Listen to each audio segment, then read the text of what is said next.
السلام علیکم یا ابو الفضل عباس بن امیر المومنین علی بن ابی طالب علیہ السلام۔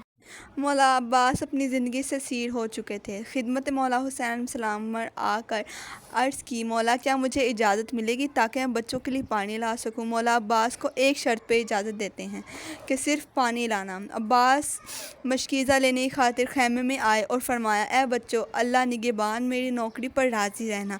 جب مخدورات عصمت نے الوداع کی آواز سنی تو سب پریشان ہوئے اور بی بی زینب سلام اللہ بے ہوش ہو کر گر گئیں تو باقی عورتوں کا گریہ بلند ہوا۔ بچوں نے چچا کے دامن میں پناہ لی اور گریہ کیا۔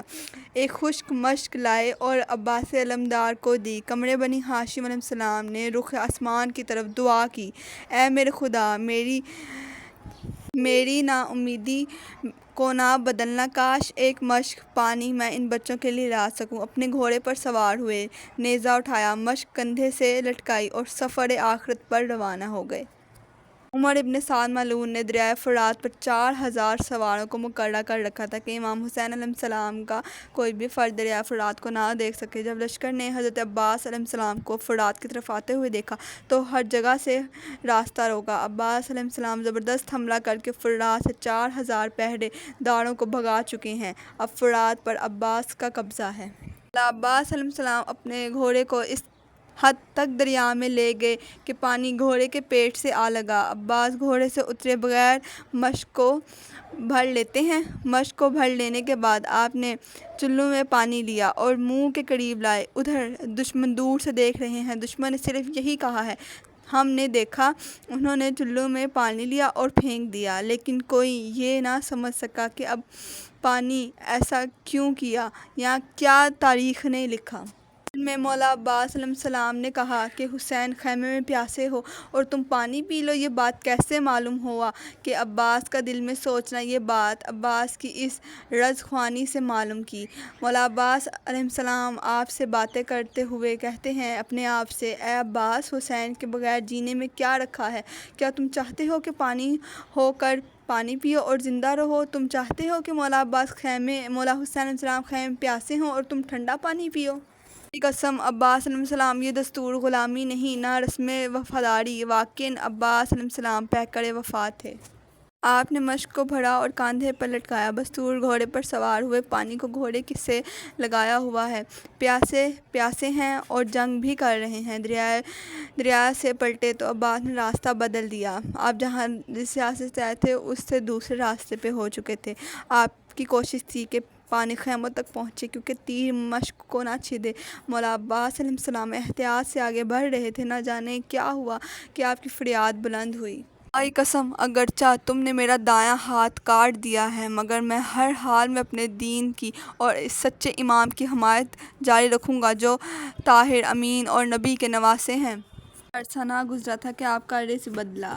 آپ نے فرمایا، اے نفس، کافروں سے خوف مت کھانا، خوش ہو کر جاؤ کہ خدائے جبار کی رحمت اور نبی مختار کی ہمسایگی تیرے لیے ہے کیا جو انہوں نے سرکشیوں کی بنا پر میرا ہاتھ قلم کر دیا۔ اس رچ میں مولا عباس نے بتایا ہے کہ آپ کا بایاں ہاتھ بھی کٹ چکا ہے۔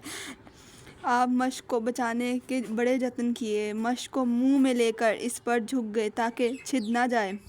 اس کے بعد آپ پر ہر طرف سے لعین ٹوٹ پڑے، آپ پر بارش کی طرح تیر برسنے لگے اور ایک تیر مشک میں لگا جس سے مشک کا سارا پانی بہہ گیا۔ پھر مزید ایک تیر سینے میں پیوست ہوا۔ عمر ابن سعد لعین کے لشکر نے دیکھا اب کوئی مذمت نہیں ہے تو سب نزدیک آئے۔ سب نے مل کر مولا عباس پر حملہ کیا، کوئی بدر کا بدلہ تو کوئی حنین کا۔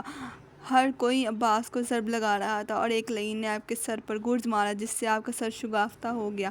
آپ نہر علقمہ کے پاس گرے اور شاید دریا کے کنارے بسنے والے افراد نے آپ کی شہادت کی تلخی کا کڑوا گھونٹ بھی نگل لیا۔ اس کے بعد عباس نامدار زمین پر تشریف لاتے ہیں اور اپنے بھائی کو یاد کرتے ہیں اور فرماتے ہیں، ابا عبداللہ، میرا سلام آخر قبول ہو۔ مولا حسین فوراً تشریف لائے۔ آئے کاش ہم یہ جان سکتے کہ امام حسین کس حالت میں عباس کے پاس تشریف لائے ہوں گے۔ امام روتے ہوئے آئے اور عمر سعد لعین کے لشکر پر حملہ کیا اور ان کو عباس سے دور ہٹا کر حضرت عباس کے سرہانے بیٹھے اور نوحہ پڑھا۔ جب مولا حسین عباس نامدار کے سرہانے پہنچے تو کیا دیکھتے ہیں ایک مقدس ہستی کس طرح مٹی پر خاک و خون میں ہے اور تیروں سے ڈھکے ہوئے تھے۔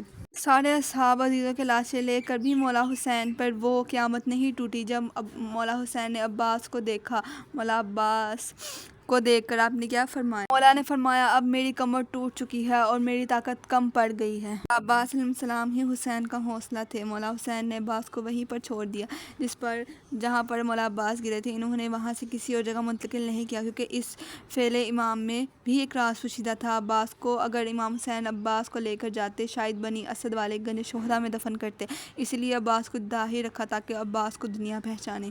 عباس کی شہادت کے بعد حسین علیہ السلام روتے ہوئے خیمے میں واپس آئے، اپنے آستینوں سے آنسو صاف کر رہے تھے۔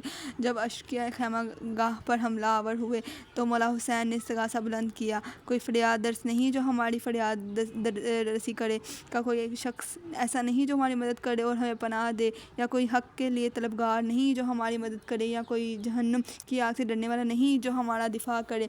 سکینہ مولا حسین علیہ السلام کے پاس تشریف لائے اور فرمایا چچا عباس کے بارے میں پوچھا تو مولا حسین نے فرمایا تیرے چچا شہید ہو چکے ہیں۔ بیزانہ سلام اللہ نے جب یہ سنا تو فریاد کرنے لگی، تمام مستورات رونے لگیں اور ان کے ساتھ مولا حسین نے بھی گریہ کیا اور فرمایا اے عباس تم اپنے بعد ہمیں مصیبتوں کے لیے چھوڑ دیا۔ اللہ لعنت اللہ علی القوم الظالمین۔